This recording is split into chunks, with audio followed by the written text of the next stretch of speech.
8:31. If God is for us, who can be against us? Okay. Romans 8:31. If God is for us, who can be against us? Romans 8:31.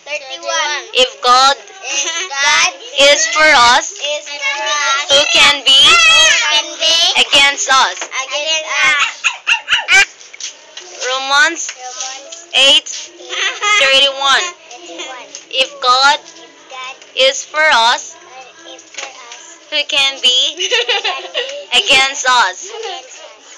Romans 8:31.